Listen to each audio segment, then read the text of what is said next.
Wildcat. It's Maximus here. Here we have two titans of drills, 3/4 inch drills. These are some of the largest portable electric drills that people were able to buy. These things are obviously meant for pretty heavy duty operations, mixing cement, running big dirt drilling or ground drilling augers, running really large, say 4 5/8 sail feed bits. Sometimes plumbers will use these. Sometimes there's certain types of commercial drains that are clogged and they make the drain snakes upwards of 1 1/4 inches. And sometimes they can be pretty long, so they'll use these heavy drills to run those. So there is a variety of uses for these. Many times these are found as the drill motor attached to a magnetic drill press. Very common.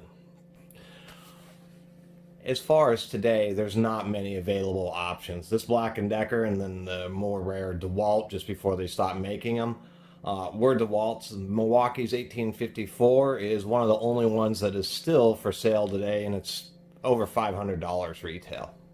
Over the decades, Sioux, Thor, Rockwell, there were many companies that did have 3/4 inch drills, but they're always pretty rare. And many times when people put them up used, they just want outrageous prices. And really, if you find one of these for around a $50, $100 or something like that, unless it's in really good condition, that's about what they're worth. And it's always a shame to see somebody trying to get $1 million for them. These two were going to be by far the most popular of all the 3/4 inch drills sold in the United States. I'm sure the Black & Deckers and the Milwaukee sold more than everybody else combined just easily, and that's why, of course, I was able to find these. And so we just had two titans. I'm just going to compare.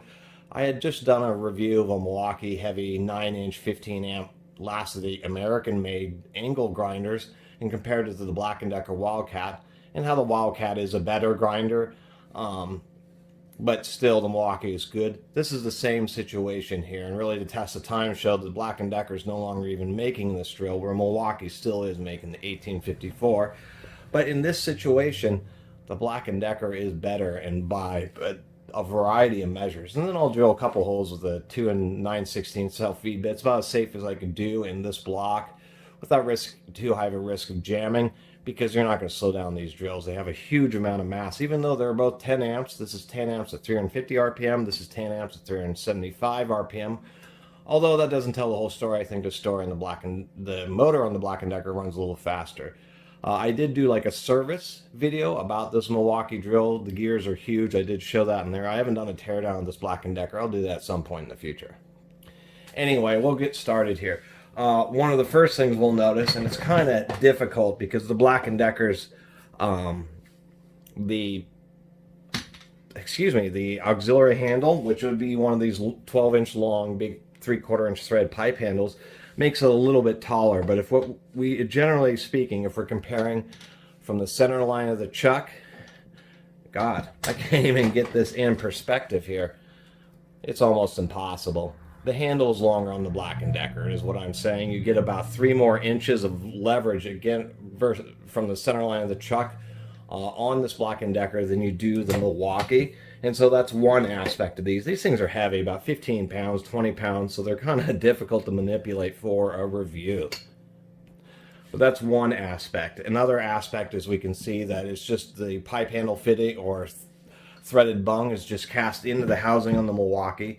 Or on the Black & Decker 644, we can see that it's a cast zinc block. So you can actually pull off this block, have it mounted to like a mag drill, but still have a handle on it.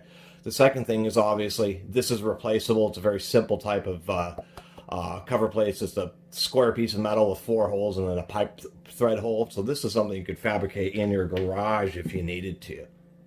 But that is a nice touch, is that is replaceable. Now I'm going to try to get a little bit.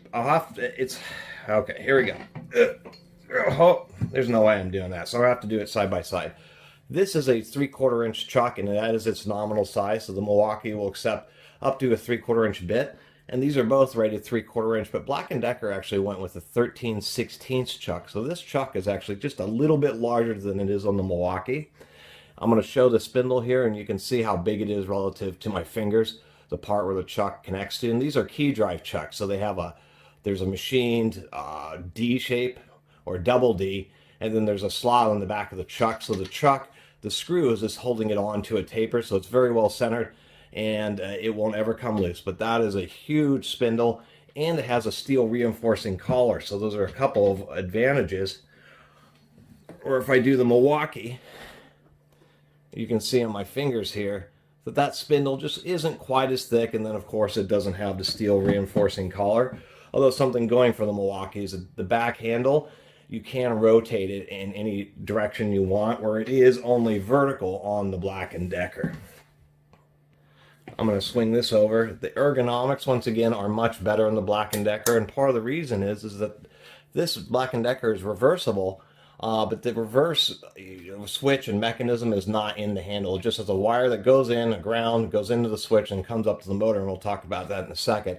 Makes for a very much narrower handle, much easier to replace a power cord in this.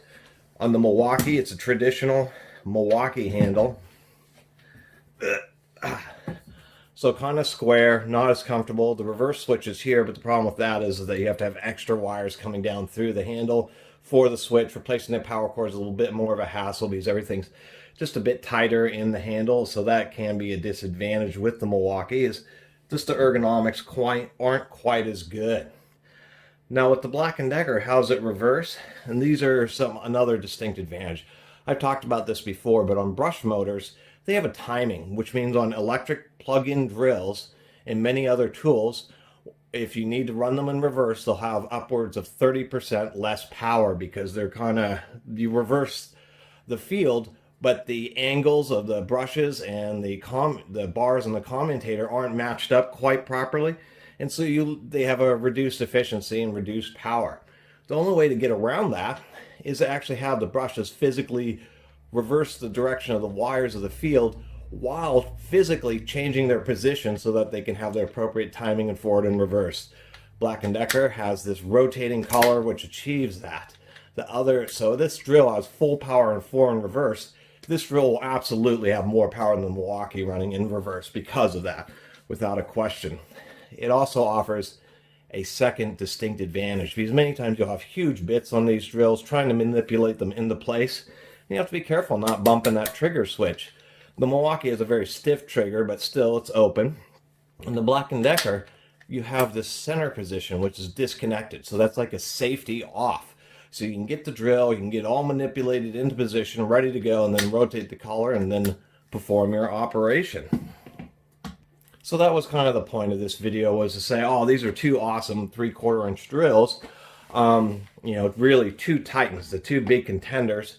And it really turns out when you start evaluating things like the side handle mounting, the structure of the spindle on the front end, the little nuances on the chuck, the ergonomics, how the reversing and the whole electrical system works. It turns out each one's just a little thing, but you start adding it up and you say, once again, in this situation, the Black & Decker really is a better drill. Plus, the darn thing's like 2 inches shorter from the tip of the chuck to the end of the handle, so it's actually even more compact. And Black & Decker really knew. I mean, come on, you got to give them a respect. Black & Decker sold 1 million home utility grade hand drills by 1930. Think about that for a second. 1 million drills by 1930. And they have, a nice smooth gearbox. I really like how Black & Decker's, these old tools are always just nice and rounded and easy to hold. The Milwaukee does have just a lot of kind of harsh angles on it. But of course, what stood the test of time is the fact that you can still buy a Milwaukee, and you'll have to dig up a used one here. But if you, work for business and you're like run into a situation where you really need a heavy drill, you can get one of these Milwaukees. So I'm just going to do a quick, just so you can hear them run, I'm going to do a quick hole with that 2 9/16 bit in this block of wood with both of these. All right, here we go with the Milwaukee. Just give a quick demonstration.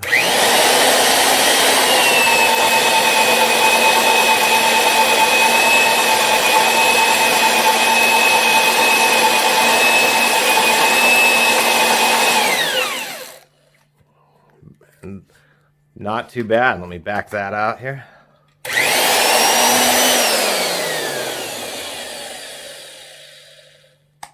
Not to say the Milwaukee doesn't have any power in reverse. It's just when it comes to push and shove, and maybe you are running a huge 6-inch hole saw or something, and it gets jammed, there may be a situation where the Milwaukee just won't have the power to back it out. Where the Black & Decker, if it got the bit stuck in there, it's more than likely to be able to get it unstuck. All right, here we are with the Black & Decker. It does sound like a more substantial drill. What's nice is being able to get all set up, ready to go, and then get it into gear.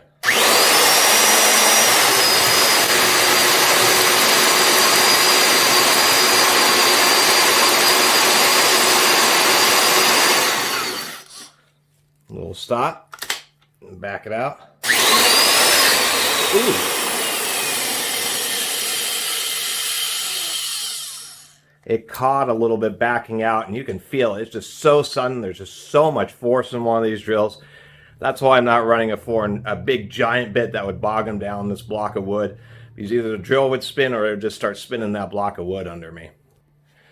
So, as far as my opinion, I like running the Black & Decker better just because it's so much, it's just a little more confidence inspiring when you can have the motor in a disabled state but have it all plugged in and just make sure everything's perfectly set up and then go with it, plus the extra power in reverse. It also seemed to have a higher productivity rate.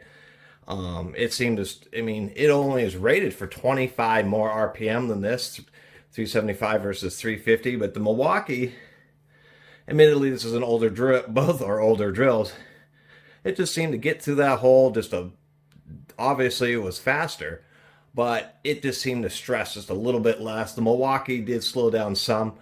Both have huge amounts of power, but it would appear that if push came to shove, I mean, I'd be taking the 644 over the 1854.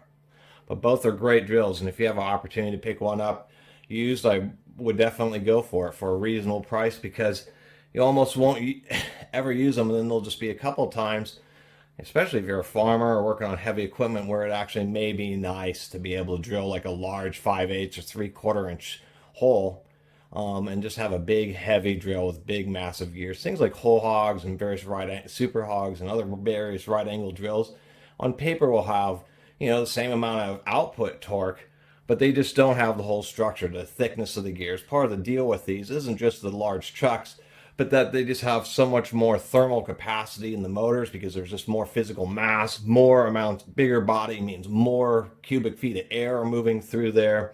Larger gears mean that they wear out more slowly, and they can take more heat because they're bigger, so they have a higher thermal capacity, as well as being able to dissipate more heat because you have more metal to conduct it through. And so that's all half the purpose. Is if you're doing a lot of, say, large hole drilling in hardwoods, I'm sure there's many people who have been like, I burned up many half-inch drills drilling holes through various tough woods or synthetic materials, and that would be a situation for these really heavy-duty drills, which were made for tough drilling all day long.